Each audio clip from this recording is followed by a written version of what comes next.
Write this down, please. Proportions.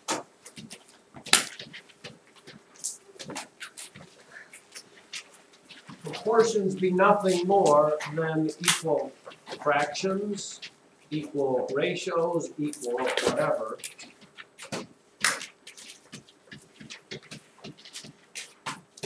Okay. And in its simplest form, here is a proportion.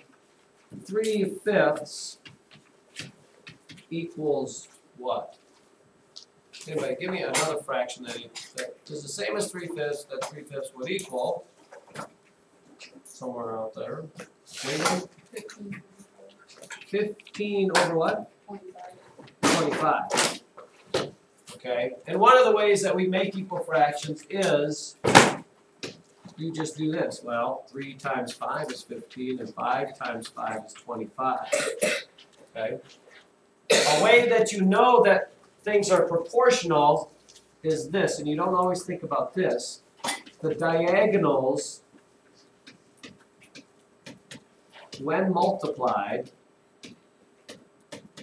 have to be equal.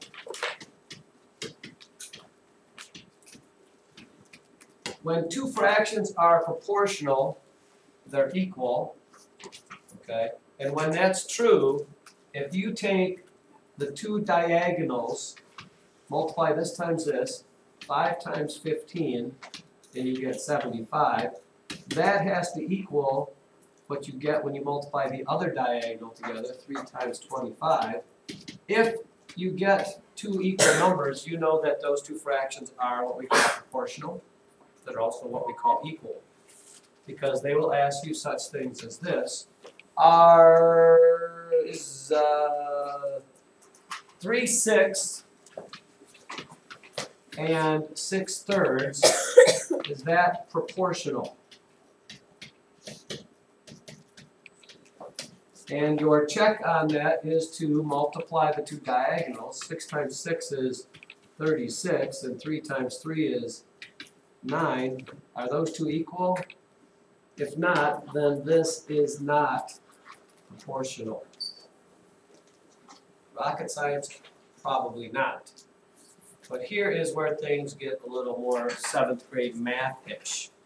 We have found equal fractions when something like this happens.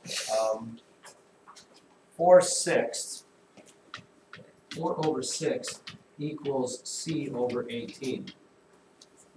Most of you are probably pretty good at this, as Isabel Goss is going to tell me. The answer to this is 12, because 6 times 3 is 18, and 4 times 3 is 12. So C equals 12. But if I gave this to you, E over 9 equals 5 over 15. E over 9 equals 5 over 15. Actually, maybe I can't give this to you yet. Let me look and see. Hold on a second. I mean, I can give it to you, but I don't.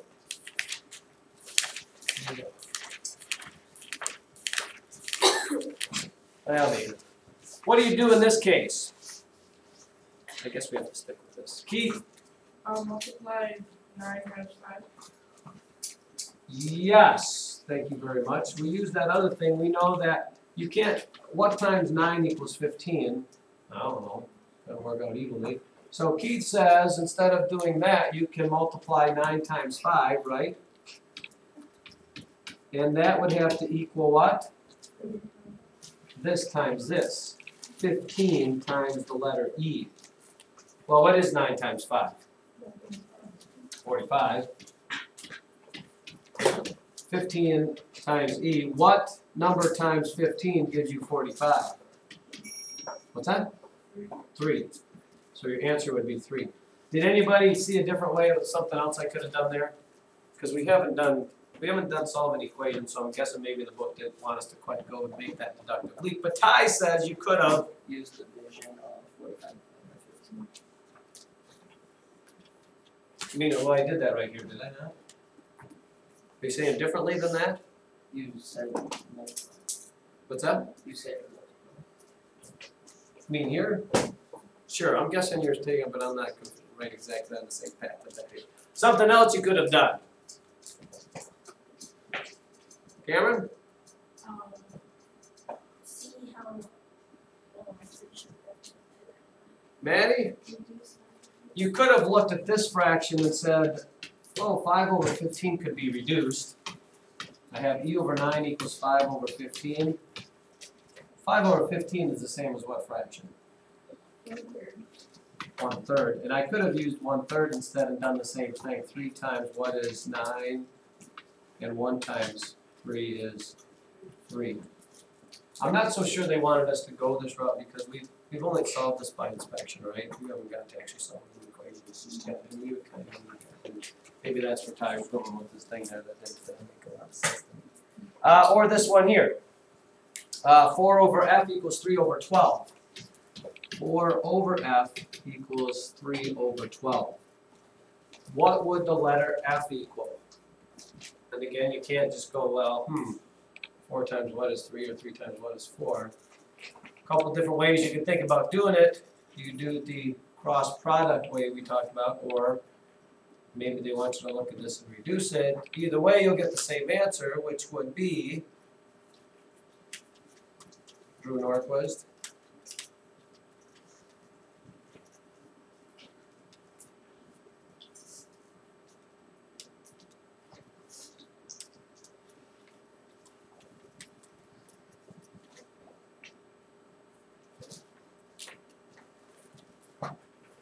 Calculating tabulating going on here.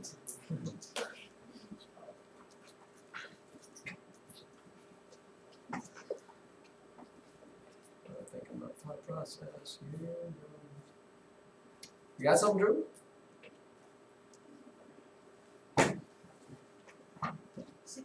16 after much ado about nothing. Sorry. Two ways you could have thought about doing it. First of all, you could recognize that this reduces, and this reduces to 1/4. So 1 times 4 is 4, 4 times 4 is 16. Or, like we just talked about, which you'll have to use a lot later on, this times this, 3 times f has to equal whatever 4 times 12 is, which is 48. And 3 times what number is 48, which is 48 divided by 3.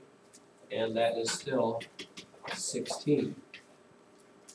How many of you thought about doing it this way? Anybody? How many of you did it this way? Well, either way is fine. Either way is perfectly okay. All right, now take out a blank piece of paper. All right, we're gonna do one more thing.